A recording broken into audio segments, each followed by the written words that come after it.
ఇక ఇవాళ రాప్తాడు పర్యటన జగన్ బెంగళూరు నుంచి రాప్తాడుకు వస్తున్నాడు. వైసీపీ కార్యకర్త చనిపోయిన ఆయన కుటుంబాన్ని పరామర్శించేందుకైతే వస్తున్నాడు. ఏం జరగబోతోంది? రాప్తాడులో ఇప్పటికే చాలా గరంగా ఉన్నట్టుగా తెలుస్తోంది. అటు పరిటాల సునీత కూడా ప్రకటించారు, వచ్చినా రావచ్చు, పరామర్శించుకోవచ్చు, కానీ మేము దానికి అడ్డు చెప్పం, కానీ ఏదైనా రెచ్చగొట్టే ఇలా చేస్తే మాత్రం పరిస్థితులు వేరేగా ఉంటాయి అన్నట్టుగా సునీత మాట్లాడారు. అలాగే అట్ ద సేమ్ టైం వాళ్ళ కార్యకర్తలకు కూడా పిలుపునిచ్చారు, మీరంతా సంయమనంగా ఉండండి అనేసి. ఏం జరగబోతోంది రాప్తాడులో? అసలు ఇప్పుడు ఎందుకు ఈయన పర్యటన? ఎన్నాళ్ళు లేనిది ఇప్పుడే సడన్గా పెట్టుకోవడానికి రీజన్ ఏంటి? అంటే జగన్మోహన్ రెడ్డి గారు ఒక పొలిటికల్ ఎజెండాలో భాగంగానే రాప్తాడు పర్యటనకు వస్తూ ఉన్నారు.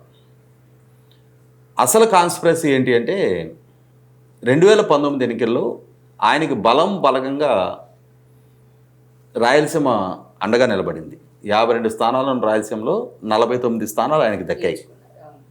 ముఖ్యంగా కాంగ్రెస్ పార్టీతో విభేదించి ఆయన సొంత రాజకీయ పార్టీ ఏర్పాటు చేసుకున్న నాటి నుంచి కూడా రెడ్డి సామాజిక వర్గం ఆయనకి వెన్నంటి నిలిచారు. ఒక రకంగా వాళ్ళ నాయన రాజశేఖర రెడ్డి గారి కన్నా కూడా ఎక్కువగా ఈయన ఓన్ చేసుకున్నారు. అటువంటి రెడ్డి సామాజిక వర్గం కూడా 2024 ఎన్నికల దగ్గరికి వచ్చేటప్పటికి ఇతన్ని కాదు మనం కోరుకున్న నాయకుడు, ఇతను కాదు మనం కోరుకున్న నాయకుడు అని చెప్పని మనం పెట్టుకున్న అంచనాలు వేరు, పాలకుడికి ఆయన సామర్థ్యం వేరు, మనం ఆయన మీద ఉంచుకున్న అంచనాలకి తగిన విధంగా పరిపాలన చేసే సామర్థ్యం, పాలనా దక్షత ఆయనకి లేదు అని చెప్పని రియలైజ్ అయిన తర్వాత రాయలసీమ అలాగే రెడ్డి సామాజిక వర్గం ఇరువురు కూడా జగన్మోహన్ రెడ్డి గారిని డిజోన్ చేసుకున్నారు. కాబట్టి మొన్నటి ఎన్నికల్లో 49 స్థానాలు వచ్చిన రాయలసీమలో 7 స్థానాలకు పరిమితం అయ్యారు. ఇటువంటి స్థితిలో జగన్మోహన్ రెడ్డి గారు కూడా ఏంటంటే సహజంగా రాజకీయ పార్టీలు తమ పోలరైజేషన్ ప్రక్రియని ఎన్నికలకు 1 సంవత్సరంన్నర ముందు నుంచి బిగిన్ చేస్తాయి. కానీ జగన్మోహన్ రెడ్డి గారు ఎన్నికలు జరిగి కొత్త ప్రభుత్వం పదవి బాధ్యతలు చేపట్టిన నెలనాటి నుంచే ఆయన రాజకీయపరమైన పోలరైజేషన్కి ప్రయత్నం మొదలు పెడుతూ ఉన్నాడు. ఆ ప్రక్రియలో భాగంగానే ఇప్పుడు ఆయన రాప్తాడు నియోజకవర్గాన్ని ఎంచుకోవడానికి కూడా ఒక ప్రధాన కారణం ఉంది. అక్కడ పరిటాల కుటుంబం వీళ్ళకి రాజకీయ ప్రత్యర్థులుగా ఉన్నారు. పరిటాల కుటుంబానికి ప్రత్యర్థులుగా తోపుదుర్తి ప్రకాష్ రెడ్డి ఉన్నాడు. నిన్నగాక మొన్నటి ప్రెస్ మీట్లో పరిటాల సునీత గారు కొన్ని అంశాలు మెన్షన్ చేశారు. తోపుదుర్తి ప్రకాష్ రెడ్డి, జగన్మోహన్ రెడ్డి ఇరువురు కలిసి ఎప్పుడో దశాబ్దాల క్రితం ఫ్యాక్షన్ నడిచిన మద్దెల చెరువు సూరి కుటుంబాన్ని, ఓబుల్ రెడ్డి కుటుంబాన్ని కూడా ఫ్యాక్షన్ ఉచ్చులోకి లాగే ప్రయత్నం చేస్తున్నారు, ఇక్కడ ఉద్రిక్తతలు పెంచే ప్రయత్నం చేస్తున్నారు, ఘర్షణపూరిత వాతావరణం సృష్టించాలని ప్రయత్నం చేస్తున్నారు అని చెప్పని ఆమె ఆరోపణ చేయడం జరిగింది. 100కి 100 అదే స్ట్రాటజీతో తోపుదుర్తి ప్రకాష్ రెడ్డి, జగన్మోహన్ రెడ్డి వ్యవహరిస్తున్నారు. జగన్మోహన్ రెడ్డి ఆదేశాలతో తోపుదుర్తి ప్రకాష్ రెడ్డి ఘర్షణపూరిత వాతావరణం సృష్టించడానికి ప్రయత్నం చేస్తున్నాడు. మొన్న ఎంపీపీ ఎన్నికల సందర్భంగా చూసాం, అతను ఎంతగా పోలీసుల మీద రెచ్చిపోయింది, దోషంలోకి దిగింది చూసాం. అదే సందర్భంలో పరిటాల సునీత గారిని, మాజీ మంత్రి, 4 సార్లు అసెంబ్లీకి ఎన్నికైన సీనియర్ నాయకురాలు, ఆమె మీద 3 సార్లు నువ్వు ఓడిపోయావు, ఒకే ఒకసారి నెగ్గావు, అది కూడా బొటాబొట్టి మెజార్టీతో నెగ్గావు నువ్వు. అటువంటి నువ్వు ఆమె మీద నెగ్గల, ఆమె కొడుకు మీద నెగ్గావు. ఆమె మీద ఇప్పటివరకు నువ్వు ఓడిపోతూనే ఉన్నావు. నిన్నటి ఎన్నికల్లో కూడా నువ్వే ఓడిపోయావు. అటువంటి స్థితిలో ఆమెను పట్టుకొని నీ మొగుడు అని చెప్పని ఏకవచనంతో సంబోధిస్తా సంస్కారహీనపు భాషతోటి ఆమెని, అంటే ఆమె వ్యక్తిత్వ హననానికి పాల్పడే ప్రయత్నం చేస్తున్నావు.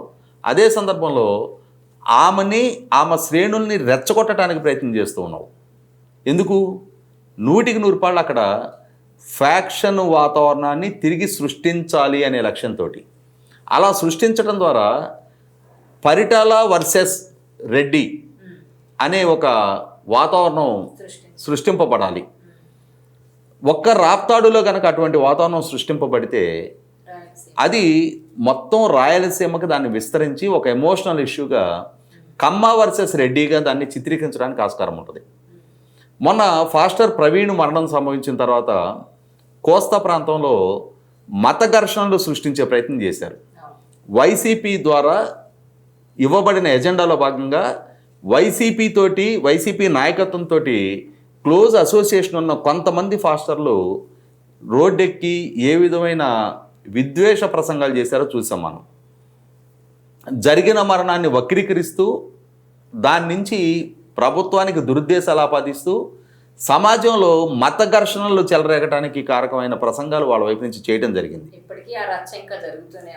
చేస్తూనే ఉన్నారు. అంటే ఇటువంటి పరిస్థితుల్లో పోలీస్ డిపార్ట్మెంటు సమయంతో వ్యవహరించి అసలు ప్రవీణ్ ప్రతి కథలకని సీసీటీవీ ఫుటేజ్ బయట పెట్టిన నేపథ్యంలో వాళ్ళ కుటుంబం కూడా రిలీజ్ అయిన నేపథ్యంలో జరిగింది ప్రమాదంగానే కుటుంబం కూడా భావించిన నేపథ్యంలో ఈ జరుగుతున్న కుట్రకోణం మొత్తాన్ని అర్థం చేసుకున్న కుటుంబ సభ్యులు ముందుకొచ్చి మత ఘర్షణలు పెంచే విద్వేషాలు పెంచే ప్రయత్నం ఎవరూ చెయ్యొద్దు అని చెప్పని వాళ్ళు ప్రభుత్వ విచారణ పట్ల మాకు నమ్మకం ఉంది అని చెప్పని వాళ్ళు చెప్పిన మీదట కొంత అక్కడ పరిస్థితి అదుపులోకి రావడం జరిగింది. అంటే వైసీపీ ఆశించిన విద్వేషాలు కోస్తా ప్రాంతంలో రగిల్చే ప్రయత్నం చేశారు కానీ సఫలీకృతం కాల. రాయలసీమ వేదికగా ఇప్పుడు అక్కడ మత ఘర్షణలు సృష్టించే ప్రయత్నం చేశారు, ఇక్కడ కుల ఘర్షణలు చిత్రీకరించే ప్రయత్నం చేస్తున్నారు. తద్వారా దాన్ని రాష్ట్ర వ్యాప్తంగా విస్తరించాలి అనేది తెలుగుదేశం పార్టీ శాసనసభ్యురాలుగా పరిటాల సునీత గారు కొనసాగుతున్న నేపథ్యంలో పరిటాల సునీత గారి మీద ఓడిపోయిన తోపుదుర్తి ప్రకాష్ రెడ్డి ఇవాళ అతని నేపథ్యం తెలుసు. గతం నుంచి కూడా పరిస్థితులు అనుకూలించిన సందర్భంలోనే అతని నియోజకవర్గంలో ఉన్నాడు తప్ప పరిస్థితులు ప్రతికూలించిన ఏ సందర్భంలో కూడా అతని నియోజకవర్గంలోనే లేడు. పారిపోయి బెంగళూరులో ఆయన వ్యాపారాలు ఆయన చూసుకుంటూ ఉండేవాడు. 2014 ఎన్నికలకు ముందు బెంగళూరులో చేసిన ఒక కిడ్నాప్కి సంబంధించి ఎన్నికలకి కొద్ది రోజుల ముందు అతను అరెస్ట్ చేసి ఎన్నికకి సందర్భంలో అతను ప్రజెన్స్ కూడా లేకుండా కర్ణాటక పోలీసులు చేయడం జరిగింది.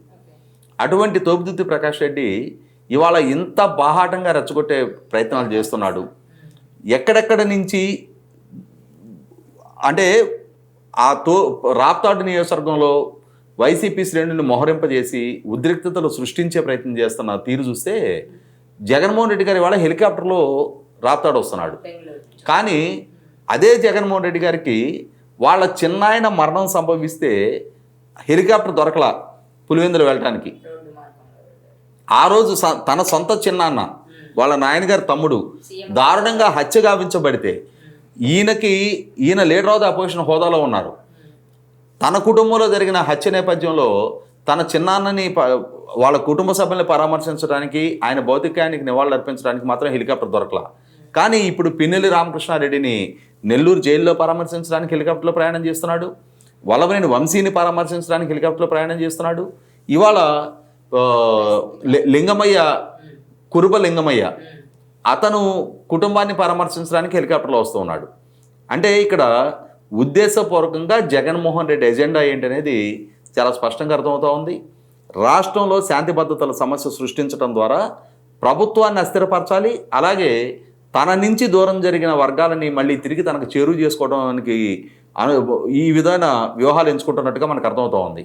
ఇవాళ శాంతి భద్రతలకు విఘాతం కలిగించడం ద్వారా వీళ్ళ లక్ష్యం ఏంటి అంటే రాష్ట్ర బ్రాండింగ్ని దెబ్బతీయాలి.